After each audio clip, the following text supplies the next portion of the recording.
Segunda geração modernista, prosa do Graciliano Ramos. Bom, pode-se dividir a obra do Graciliano Ramos em 3 partes. Na primeira parte, romances escritos em primeira pessoa, que é o caso de Caetés, que a gente vai ver já já. Caetés, que é um romance narrado em primeira pessoa, né? Outro narrado em primeira pessoa, São Bernardo. E o outro, Angústia. Depois tem as narrativas escritas em terceira pessoa, que é o caso de Vidas Secas e os Contos de Insônia. E por fim, as obras autobiográficas dele, Infância e Memórias do Cárcere, nas quais o autor expressa sua subjetividade dispensando a fantasia. O realismo do Graciliano tem sempre um caráter crítico. O herói é sempre problemático e não aceita o mundo, nem os outros, nem a ele mesmo. Os traços mais característicos do estilo de Graciliano Ramos são a economia vocabular,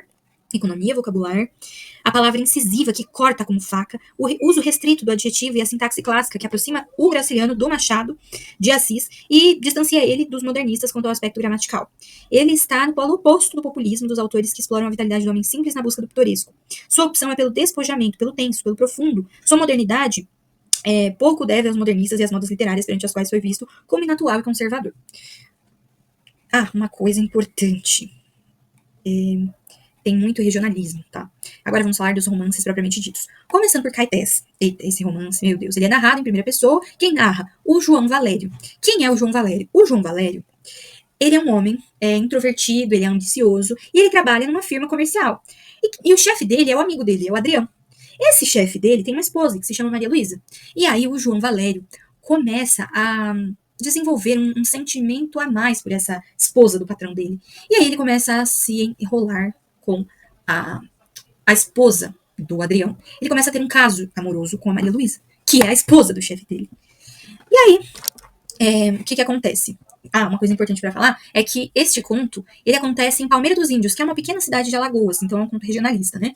O adultério é descoberto pelo Adrião, então a traição é descoberta pelo Adrião, como? Por meio de uma carta que uma pessoa anônima enviou pro Adrião. E aí o Adrião fica muito chateado, muito decepcionado, deprimido e tal. E aí ele toma uma trágica decisão, dar fim à própria vida. O João Valério, ele começa a ficar cheio de remorso, e aí, porque o amigo dele tirou a própria vida, e aí ele fala assim, tchau Maria Luísa, não quero saber de ti. Então ele abandona Maria Luísa, mas ele preserva sua posição de sócio da empresa. Então, assim, o romance aborda temas como a busca pelo poder, né, a ambição, a traição e as consequências das ações humanas. A linguagem do Graciliano nesse conto é direta, objetiva e reflete a realidade dura do sertão brasileiro. O Graciliano escolhe o título do seu livro quando ele faz uma analogia metafórica entre o nativo Caeté, consumindo antropofagicamente o bispo Sardinha, no século XVII, se eu não me engano, isso mesmo, e o lado selvagem do João Valério ao tragar no amor o adversário Adrião. O próprio protagonista, o João Valério, ao fazer uma autoanálise, se vê como um ser dominado pelos instintos. Bem, assim, profundo esse conto, digamos assim. Um ano depois é publicado São Bernardo, que é um romance também do Graciliano, publicado em 1934. A história é narrada em primeira pessoa por Paulo Honório, um homem de origem humilde que se torna um poderoso latifundiário. Então, vamos resumir este conto. O Paulo Honório, órfão desde cedo, começa sua vida trabalhando duro e cometendo atos questionáveis para ascender socialmente. Ele compra a fazenda São Bernardo por meio de manipulações, enfim, só faz coisa errada para conseguir ter o que ele quer. Com o tempo, o Paulo Honório vai lá e se casa com a Madalena, que é uma professora. Mas o casamento é marcado por conflitos por conta das diferenças de valores e personalidades entre os dois. Madalena é mais idealista, mais humanitária, empática, e aí ela fica perplexa, ela entra em choque com a visão pragmática e autoritária do Paulo Honório. A relação vai se deteriorando, vai sumindo ali, vai ficando escassa, rasa, e aí leva a um desfecho trágico, que é a Madalena tira a própria vida.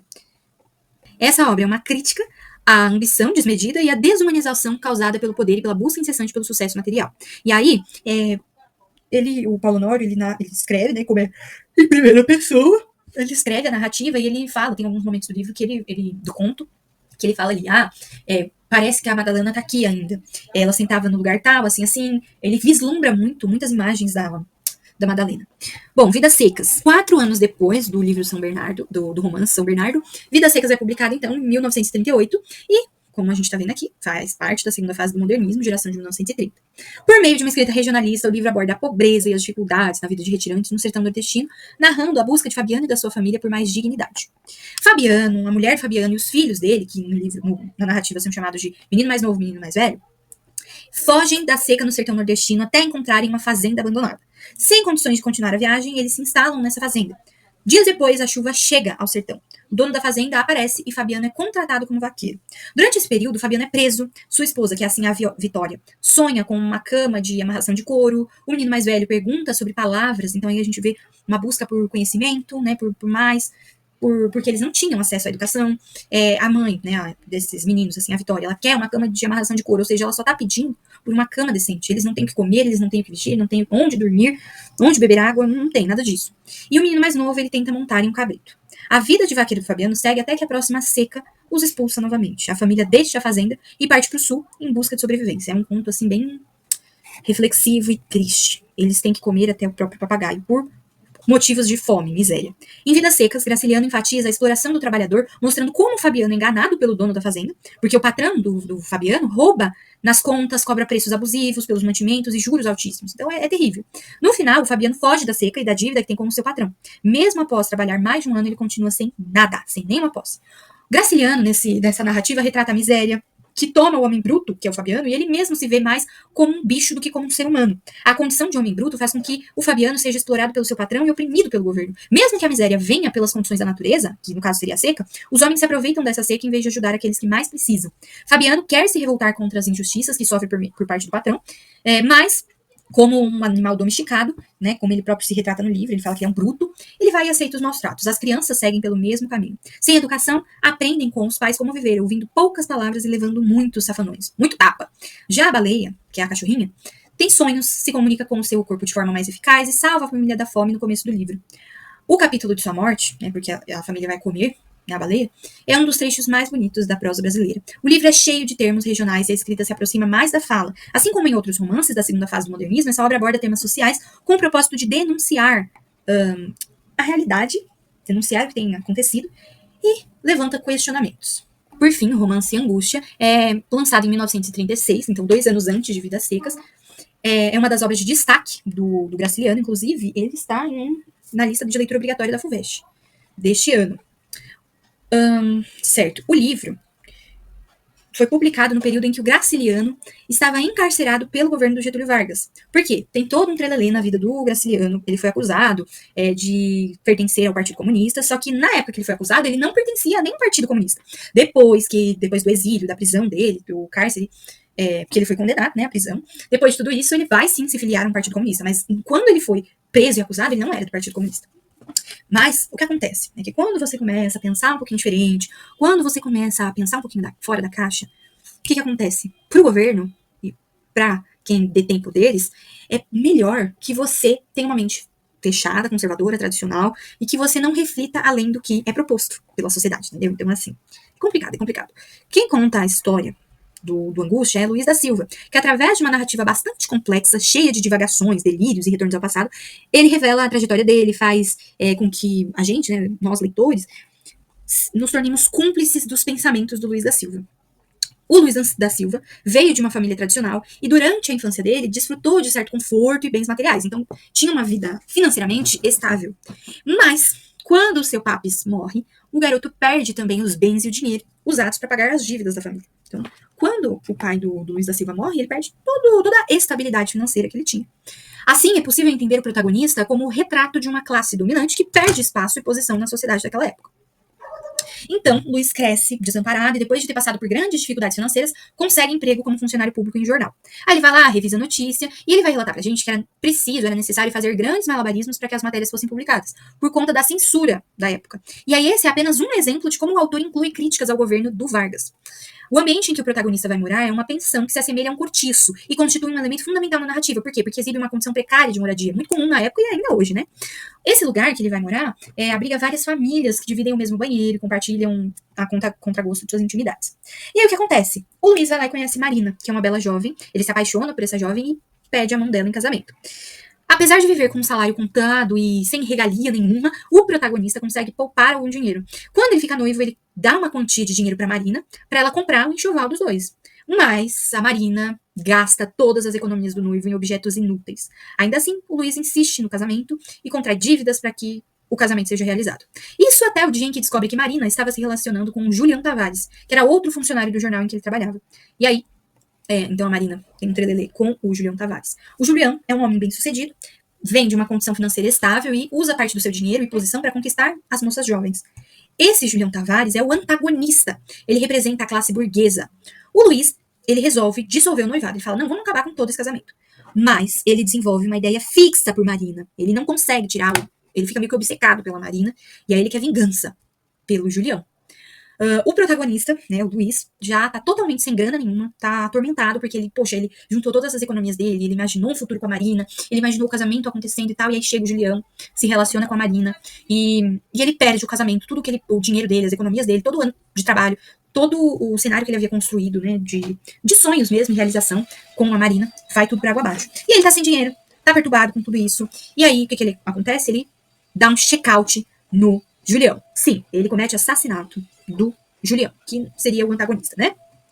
A partir daí, na parte final, o leitor mergulha ainda mais nos delírios do Luiz, e o seu grande temor foi descoberto, né? Ia ser descoberto, o temor do Luiz.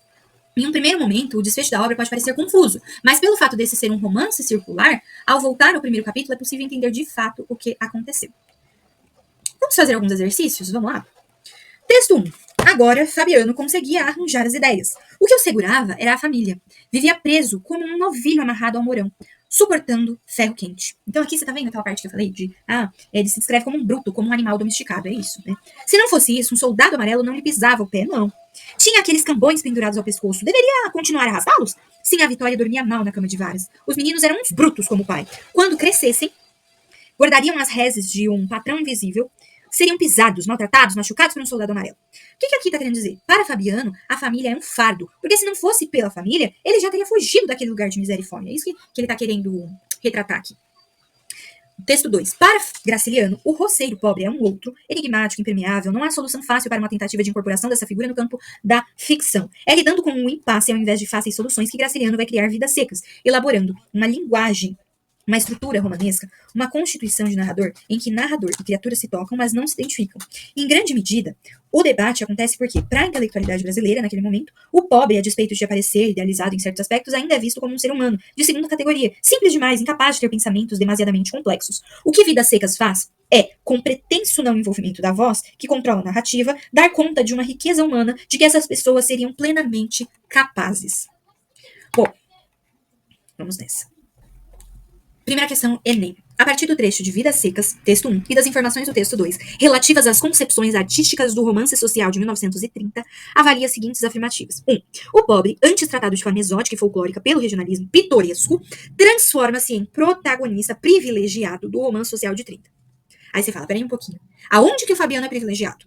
Quando ele fala que é um protagonista privilegiado, não é que ele recebe privilégios, não é que ele tem privilégios, é porque aqui, protagonista privilegiado dá a entender que ele tem privilégios, que aí você já imagina, é classe burguesa, né? Não, nada disso. Aqui ele tá falando quanto à estrutura, né? Então, assim, ele recebe destaque, não é que ele tem privilégios de, né? Enfim, ascensão social, nada disso. Ele é um protagonista privilegiado porque ele recebe destaque. A história é sobre essa família pobre, né? Então, sim, essa afirmativa 1 está correta. A gente já pode excluir a B, a C e a E. A 2, vamos lá. A incorporação do pobre e de outros marginalizados indica a tendência da ficção brasileira da década de 30 de tentar superar a grande distância entre o intelectual e as camadas populares. Sim, também está corretinho. Não tem 1, 2 e 3, só tem 1 e 2, ou 2 e 3. Como a 1 está correta, então 1 e 2, alternativa D de dado está correta. Vamos lá, 3. Graciliano Ramos e os demais autores da década de 30 conseguiram, com suas obras, modificar a posição social do sertanejo? Não está modificando a posição social. No texto 2, verifica-se que o autor utiliza a linguagem predominantemente formal para problematizar na composição de Vidas Secas a relação entre o escritor e a personagem popular. Perfeitamente isso. O texto crítico discorre sobre Vidas Secas de Graciliano Ramos em tom formal, como característico do gênero ensaístico. Dimensiona a relevância dessa obra na ficção regionalista de 30 e a aproximação que logrou obter entre o autor intelectual e as personagens de extração rural e popular. São Bernardo, vamos lá, um trecho aí de São Bernardo. Tenho visto criaturas que trabalham demais e não progridem. Conheço indivíduos preguiçosos que têm faro. Quando a ocasião chega, desenroscam-se, abrem a boca e engolem tudo. Aqui, nesse primeiro parágrafo, Paulo Honório faz uma crítica. Não há uma relação direta entre trabalho e sucesso. Eu não sou preguiçoso, fui feliz nas primeiras tentativas e obriguei a fortuna a ser-me favorável nas seguintes. Obriguei minha fortuna seria obriguei a sorte. Então aqui ele está querendo dizer o quê? Ele usou a violência para conseguir o que ele queria. Depois da morte do Mendonça, derrubei a cerca, naturalmente, e levei-a para além do ponto em que estava no tempo de Salustiano Padilha. Esse derrubei a cerca que ele fala é que ele invadiu terras. Houve reclamações. Minhas senhoras, seu Mendonça pintou o diabo enquanto viveu. Mas agora é isto. E quem não gostar, paciência, vá à justiça. Olha o caráter dele, né? Como a justiça era cara, não foram à justiça. E eu, o caminho aplainado, invadi a terra do Fidelis, paralítico de um braço, e a dos Gama, que pandegavam no Recife estudando direito. Olha isso, ele usou então totalmente a violência para conseguir terra, para conseguir o que ele queria, para, né, a ambição total aqui, falando mais alto do que a moral, do que o caráter, do que tudo. Respeitei o engenho do Dr. Magalhães, juiz. Violências miúdas passaram despercebidas. As questões mais sérias foram ganhas no foro, graças às chicanas de João Nogueira. Efetuei transações arriscadas, endividei-me, importei maquinismos e não prestei atenção aos que me censuravam, por querer abarcar o mundo com as pernas. Iniciei a pomicultura e a avicultura. Para levar os meus produtos ao mercado, comecei uma estrada de rodagem. Azevedo Gondim compôs sobre ela 2 artigos. Chamou-me patriota. Citou Ford, Delmiro Gouveia. Costa Brito também publicou uma nota na Gazeta, elogiando-me e elogiando o chefe político local. Em consequência, mordeu-me 100 mil réis. O que ele quer dizer aqui? Em consequência, eu tive que pagar para eles falarem bem de mim. Então, o Paulo Honório pagava jornais para falar bem dele. Certo? Enem, o trecho de São Bernardo apresenta um relato de Paulo Honório, narrador-personagem, sobre a expansão de suas terras. De acordo com esse relato, o processo de prosperidade que o beneficiou evidencia que ele, se revela um empreendedor pragmático que busca o êxito em suas realizações a qualquer custo, ignorando princípios éticos e valores humanitários. Perfeito, é essa. O que é pragmático? Pragmático é o objetivo. Ele vai aqui numa avalanche, passando por cima de tudo para conseguir o que ele quer. E fui morar ao... peraí, aqui a gente tá falando de São Bernardo ainda, Paulo Honório Madalena. Tá. E fui mostrar ao ilustre hóspede, o governador do estado, a serraria, o descaroçador e o estábulo. Expliquei, em resumo, a prensa, o dínamo, as serras e o banheiro carrapaticida. De repente, supus que a escola poderia trazer a benevolência do governador para certos favores que eu tensionava solicitar. Pera. Então aqui ele tá querendo dizer, ele está construindo uma escola apenas para conseguir favores do governador. E não porque ele era bonzinho ou porque ele defendia a educação. Não, pelo contrário, ele só queria beneficiar ele. Porque se ele construísse uma escola, ele ia agradar a perspectiva do governador e aí ia ter favores para solicitar a esse governador. Pois sim, senhor, quando a vossa excelência vier aqui outra vez, encontrará essa gente aprendendo cartilha, estudando na escola. É isso. Enem, o fragmento do romance de Graciliano Ramos dialoga com o contexto da Primeira República no Brasil ao focalizar o quê? A derrocada de práticas clientelistas? Não. Declínio do antigo atraso? Não. Liberalismo? Não. Fortalecimento de políticas públicas? Não. E a aliança entre a elite agrária e os dirigentes políticos. É evidente no trecho transcrito a proximidade entre a elite agrária, representada por Paulo Honório, narrador-personagem do romance, e os dirigentes políticos, e a aliança fica sugerida na passagem. De repente, supus que a escola poderia trazer a benevolência do governador para certos favores que eu tensionava solicitar. Posso furar os olhos do povo? Esse é o conto Angústia. Então, eu trouxe Vidas Secas, São Bernardo e aqui Angústia. Posso furar os olhos do povo? Essa frase besta foi repetida muitas vezes. E em falta de coisa melhor, aceitei-a. Sem dúvida, as mulheres hoje não vivem como antigamente, escondidas evitando os homens. Tudo é descoberto, cara a cara. Uma pessoa topa a outra. Se gostou, gostou. Se não gostou, até logo. E eu, de fato, não tinha visto nada. As aparências mentem. A terra não é redonda. Essa prova da inocência de Marina me pareceu considerável. Tantos indivíduos condenados injustamente neste mundo ruim. O retirante que fora encontrado violando a filha de 4 anos estava aí um exemplo. As vizinhas tinham visto o homem afastando as pernas da menina. Todo mundo pensava que ele era um monstro. Engano. Quem pode lá jurar que isto é assim ou assado? Procurei mesmo capacitar-me que Julião Tavares não existia. Julião Tavares era uma sensação desagradável que eu pretendia afastar de minha casa quando me juntasse aquela sensação agradável que ali estava a choramingar. Qual era a sensação agradável? Era a Marina choramingando. Em termos críticos, esse fragmento permite observar que o ponto de vista revira os lados contrários da opinião. Nesse excerto, Luiz da Silva atenua o comportamento da Marina diante do Julião Tavares, que era um arrogante, um burguês invasivo. Isso difere das considerações anteriores que ele deprecia como preconceituosa e agressivamente Marina, como se nota na passagem Unhas Pintadas, Beijos Pintados, Biblioteca das Moças, Preguiça, Admiração, a Dona Mercedes. Total, Rua da Lama, que é a Rua da Prostituição.